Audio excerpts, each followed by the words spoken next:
Hi, this is my review of The Golden Scroll of Justice. The Golden Scroll of Justice is a supplement for the Adventures Dark and Deep role-playing game, but it can also be used with any D20 based old-school Renaissance role-playing game to modify a setting and turn it into a setting of mythic Chinese heroics. Now let's talk about the quality of the PDF. The quality overall is great. The document is fully bookmarked, you have hyperlinks on the table of contents, everything is well organized and written, the writing style is dry and direct, so you will have no trouble at all understanding the rules and the thematic elements. And you have a lot of cool looking black and white old school illustrations. I only found a small error or typo on page 5. Instead of saying ninja, it says ninjas, because the word ninja is its own plural. There is, you should say something like, I was attacked by a group of ninja, not a group of ninjas. But that's the only error that I found. The quality overall is excellent. Now let's talk about the contents. The document starts giving you a very good introduction to what this PDF is all about. That is, if you haven't seen any Kung Fu or Wuxia movies, or Wire Fu movies as well, this gives you all the basics to tell those stories, those over-the-top martial arts, oriental mysticism type of stories, and play those sorts of games. And then you immediately jump into the core of this PDF. First, you have a new subtype of human. You have the eunuch, and the eunuch is a castrated male, and you get a -1 penalty to strength and charisma, but you have some advantages. You are skilled at either etiquette or philosophy, scholarship, and you also have an easy time on rising on your social status, because there are rules for social status on this document. And you're also quite resistant to seduction because, well, you're castrated, so. And then you have some new interesting demi-human races. You have the Shan Xiao, or the Monkey Man. And the Monkey Man has a bonus to dexterity and a penalty to intelligence. And you also have a lot of monkey-like abilities. If there are trees and such, you can jump from tree to tree and swing from vine to vine. If you wanted to play a character sort of like the Monkey King, this is a very cool race to use it and portray that character concept. You also have the Dogman, or the Goten. And the Dogman is basically that's sort of like a character with a human body, but with the head of a dog. And you have a bonus to strength and a penalty to wisdom.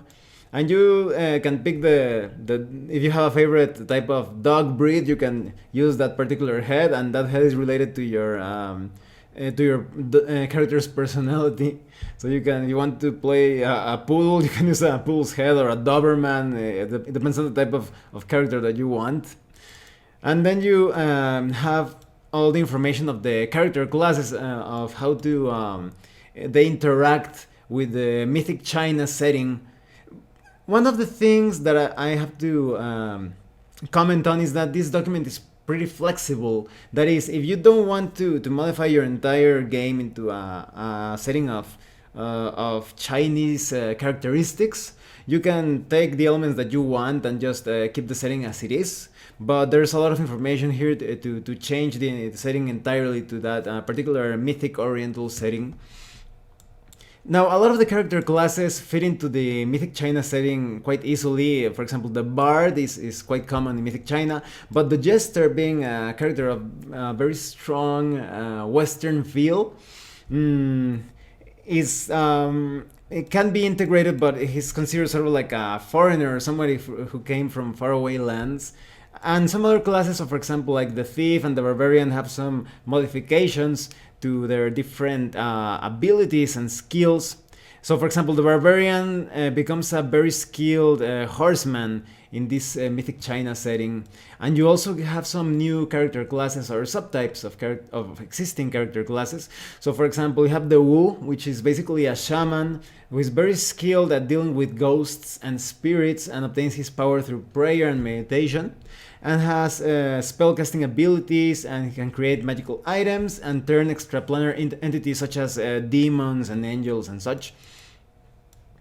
And you have some other new character classes. For example, you have the monk, which is a must-have in a Mythic China setting, in my opinion. So if you want to create a Shaolin monk, here it is.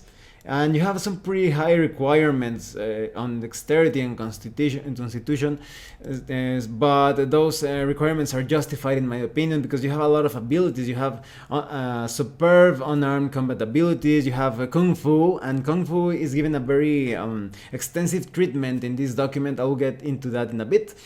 And then you have surprise bonus, stealth abilities, you can block missile weapons, etc. Everything that you have seen in Kung Fu movies on over-the-top martial arts moves, you have it here.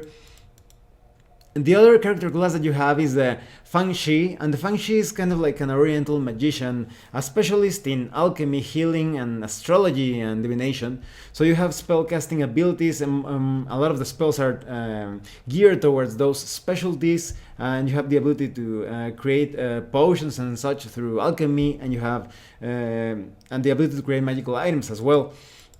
And all the character classes are given that oriental touch or flavor, so that they fit into the Mythic China setting. Now, when it comes to alignment, it's quite interesting because you have an optional rule to modify alignments and instead make the alignment system a philosophy system. There are 4 philosophies: Wayism, Traditionalism, Legalism, and Anti-Traditionalism. And you have a conversion table, so you can turn, for example, it tells you that if you have a lawful good character and you want to turn that character into a specific philosophy, the equivalent would be traditionalism or legalism. And you have the equivalents to all the different standard alignments. And then you have a system of secondary skills, and this section is great.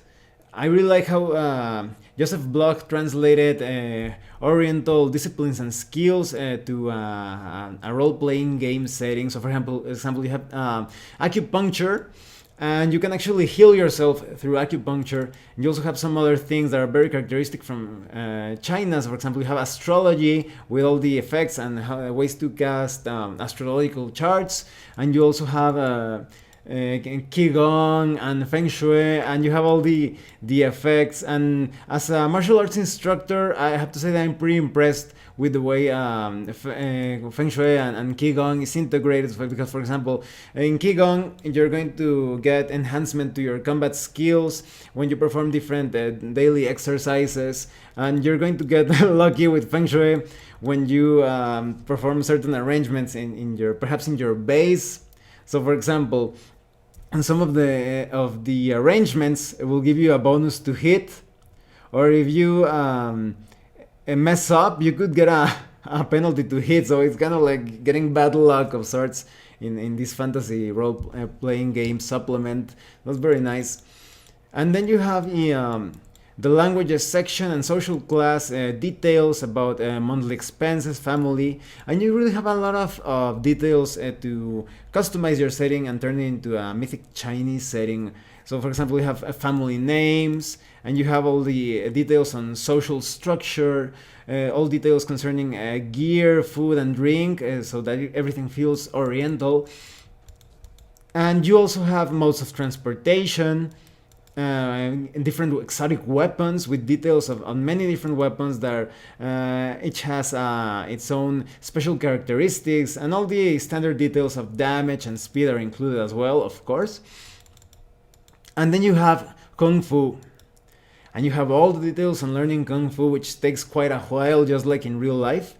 And you have different styles of Kung Fu, and of course everything is just over the top and cinematic. Don't expect something that is too realistic. So you have different styles, such as the Air Dancer style, and Blind Wyvern skills, and Blade Warden skills, and all of the different martial arts styles that give you different bonuses and ways on how to attack or protect yourself. So for example, let's talk about the Crawling Beast skills. For example, you have a Snake Crawl. You are able to move at half speed even when prone. Or at higher levels, you have Centipede Strike. When an enemy attempts to knock the practitioner prone by overbearing, or to keep the practitioner prone by grappling, the practitioner gets a bonus to hit and damage with any unarmed combat attempt. And each Kung Fu style has different ways in which you can use them, different ways in which you can tackle different combat situations and turn the situation around to your favor. And then you have details on magic. Now, something very interesting is that the different elemental planes and ethereal planes, etc., are based around the concepts of the five elements of Chinese mythology and tradition. And you have all the different spells, a lot of new spells that have to do with the mysticism of the setting. So, for example, you have spells such as, well, some are quite funny because you have accounting, and that's basically it. That would be quite useful in, for example, in real life, in the profession of accounting, to keep track of many things. And then you bookkeeping. You have a other spells such as Hot Sand Blast or Lotus Shield. You have a spell called Punish Thief, Hot Stone Rain. You have Great Snort, and you have many other spells that have to do with the theme, but they are quite easy to adapt. If you like these spells and you want to give them a sort of more like a Western feel, you just have to change the names and such. But it's a lot cooler when you use them as a sort of like exotic magic, in my opinion. And you get a lot of advice on how to run campaigns and modify the setting. Just a lot of tables and random organization names. Many different random tables. If you love to customize your setting and campaign with random tables, you have different things, Kung Fu requirements and Kung Fu master quirks. So you can play a version of your favorite Kung Fu or Wire Fu film. Everything's going to feel quite authentic in a way of speaking. And you have a lot of magical items, a lot of new magic items, and many of them are quite characteristic of Chinese legends and fiction. So, for example, you have the coin sword, and you also have other weapons such as the. Oh, well, this is not a weapon, but this is quite famous. I remember it from the Bruce Lee film, the Mirror of Double Entrapment, or it's kind of like the Pakwa, I believe it was called. And you also have the, if you wanted to play a Monkey King character, you have the Staff of Kung Fu, that is going to look like the staff used by the Monkey King, or Hanuman, I believe. And you also have all of those exotic weapons. There are just a lot of material to customize your setting. And then you have a lot of monsters. Some of them are quite bizarre. So, for example, you have the Armless People. You have the Tree Demon that isn't that strange considering the evil treants that we have seen in standard role-playing games. You also have the devils in Mythic China, a lot of demons and devils. And you also have dragons. And all of these dragons and demons all look quite characteristic of Chinese folklore and legend. You also have some classical monsters that have their own oriental flavor. That is, they're somewhat standard, but still have some differences, some thematic differences, such as the jumping vampire. And overall, some of the attacks are quite standard, but a lot of the monsters have their own abilities and powers that feel quite specific to the Mythic China setting. And overall, you have a great list. You don't feel like, oh, I needed a decent bestiary, it's all here. And at the end, you have different appendices that will make handling the game a lot easier. More details on unarmed combat and weapons adjustments. Overall, it's a very complete package. Now, let me tell you what I think of this supplement.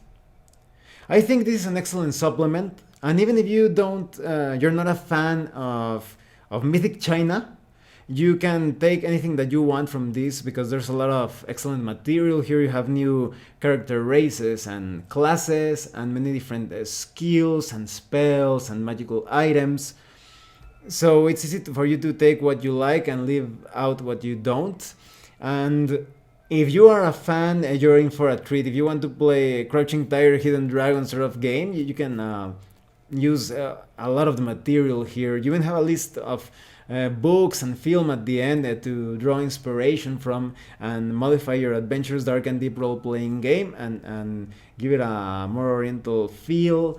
And I also think that you really need to give this a try. So, for example, maybe you don't like adding kung fu to your game and all the different animal-based styles. You could give them a bit more exotic names like Way of the Twisting Tarask or the Attack of the Dreadful Byler, and it goes. It applies the same way to Qigong and acupuncture and such. You could say something different, like the Way of the Lucky Castle in the case of Feng Shui. So I think that if you like old school Renaissance games and you can't get enough options and classes and races and tables, you definitely need to get the Golden Scroll of Justice. Well, thanks for watching my review. If you have any comments or questions, please let me know. See you later.